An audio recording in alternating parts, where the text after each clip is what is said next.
duper. So if you have like really any minimum wage job, or you're just getting started out, like on your first couple careers, I think this will really help you because it's really like a way to start building up your future.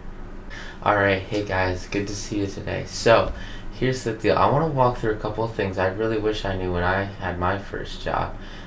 Because I feel like there's a lot of opportunity cost in like, assets, like especially when like there's a bull market or something where like stocks are going up, or especially maybe with cryptocurrency, stuff like that.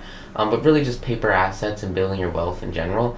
A lot of it's kind of time sensitive, and when markets go up, they're not going to wait for you. So little background, obviously I had my first job at Subway. That was like three or four, like years ago. So when I was working at Subway, I had no clue about stocks or like assets or anything, right?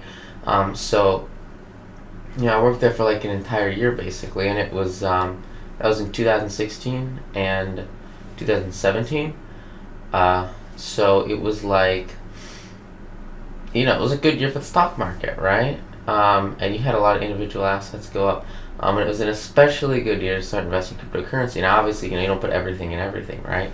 You might put, 80-20 stocks and crypto, just because, you're young and you can afford to kind of do that. And sort of it was like a different investing landscape back then.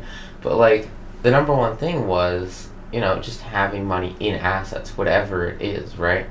So that you don't miss out on that first year of compound growth. Because if you guys read, like, the first chapter of the book, right? Or I don't know, maybe the third chapter of the book, and you have like compound growth over time, just like any compound growth chart. Having those extra years at the end are really what have like the biggest impact on how much your portfolio is worth. So cutting that off just from that 1 year at the beginning where I could have been investing from my paychecks because I just didn't know how to invest, right? So instead I was just holding it in cash and saving everything in cash.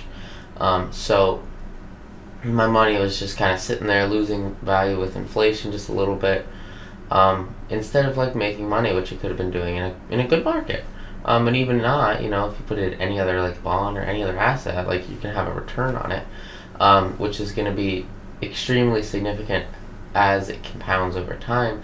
And then towards the end of your saving cycle, investing cycle, whatever it is, you're going to have a whole extra year of growth, which can be huge, 7% on your $1 million portfolio, whatever it is, right?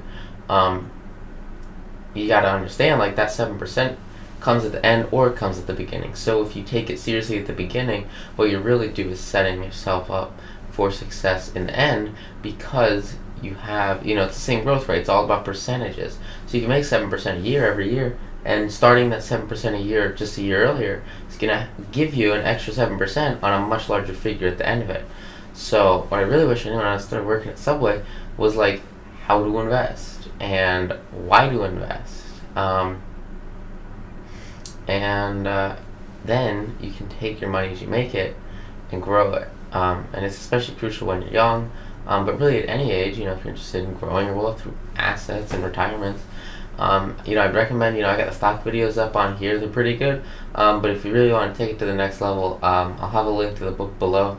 And that's really where you're going to go from like 0 to 100 in personal finance and investing. And especially if you're interested in like, making bank, that's the book to read. So thanks guys. Invest.